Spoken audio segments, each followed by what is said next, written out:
Paralelo 21 te presenta el libro La reunión del chocolate de Luis Jorge Arnau. Cada día en este podcast compartiremos un capítulo de esta magnífica novela. 26. 1839. Llegando.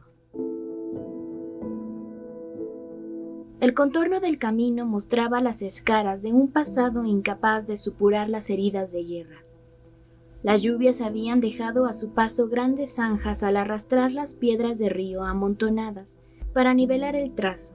En su lugar, pedruscos enormes y dunas de arena hacían brincar los carruajes, destemplando el ánimo y descoyuntando el esqueleto. Los últimos aguaceros habían engrosado los esteros y debilitado los puentes, por lo que, ya desde la primera estación de las salinas de El Zapotillo, su espalda estaba triturada. Mientras el cochero reparaba las ruedas, retirando trozos de conchas clavados en su circunferencia, y cambiaba caballos en la reposta, los tres únicos pasajeros pudieron estirarse un poco e intercambiar comentarios insípidos sobre cualquier cosa sin importancia, bajo un cobertizo de bajareque y palma.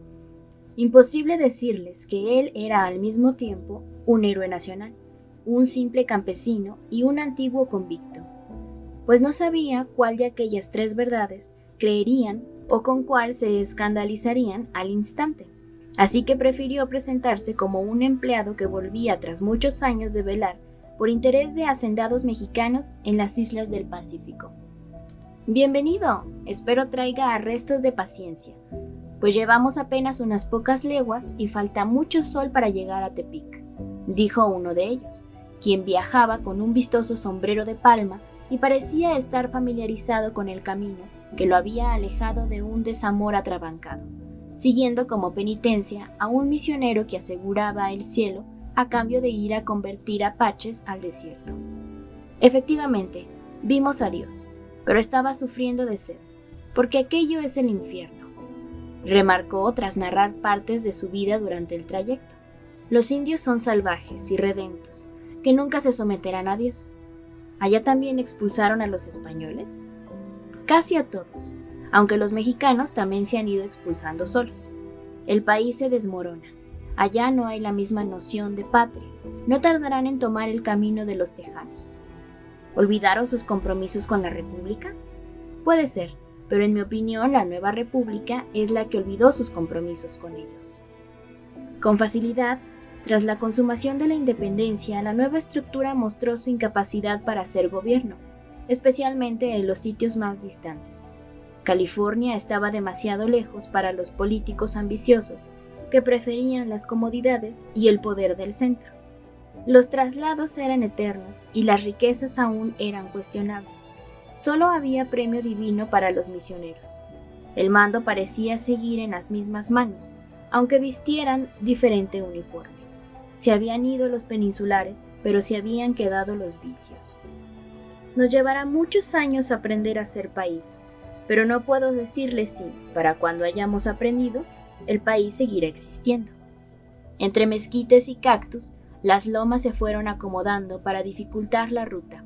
Los campesinos y los indios perdidos en el campo, exhibiendo su hambre y su pobreza, mostraban que para ellos tampoco había llegado la justicia esperada tras la independencia, y que si bien se habían liberado de quienes los oprimían, habían llegado otros para ocupar los lugares vacantes. ¿Y qué dice la gente? En eso sí hay un cambio, respondió el pasajero, porque la libertad es muy dulce, aunque la usemos para ser igual de injustos que los expulsados. Se nos llena la boca de decir que somos mexicanos. Parece que nos gusta más sufrir con los tiranos de casa. La tarde decoró el camino de claros oscuros y sombras alargadas, aunque la carreta continuó brincando un par de horas más hasta que llegaron a la siguiente estación. Los caballos estaban a punto de sufrir un colapso.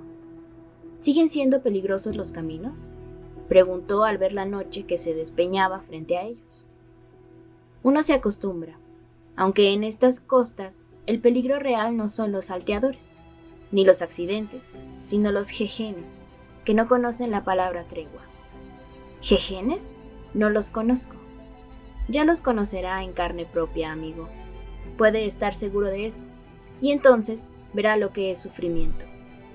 Efectivamente, al llegar a Tepic, hubo necesidad de que un boticario curara con emplastes brazos y espalda del pobre anciano, quien deliraba, debatiéndose en sus dolores, con la piel triturada por aquella plaga endemoniada, peor que los piojos de Manila.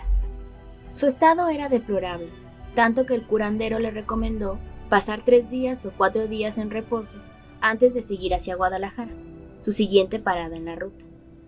Necesitaré entonces una sugerencia sobre una posada económica. Tengo muy poco dinero. La fiebre bajó en 48 horas, pero entonces había comprobado que no disponía de los recursos para llegar hasta la Ciudad de México y que, además, no encontraba una clara razón para hacerlo, pues nadie en el camino había escuchado hablar nunca de Epigmenio González. Tendría que buscar un trabajo provisional y esperar a reunir el dinero suficiente para seguir el trayecto. El hambre, notó mientras tanto, era la misma en México que en Filipinas, y no se saciaba con buenos recuerdos. Brillante, el recuerdo de Bienestad se acomodaba en las noches a descansar a su lado. La miraba mirarlo, la escuchaba escucharlo, tan cerca que parecía tragarse la distancia para viajar con él sin chistar mientras le untaba crema de arroz en las heridas, mientras caminaba en la vereda entre los cocoteros, mientras desanudaba su cabello, mientras le acariciaba la espalda curtida que parecía corteza de pino sin ella.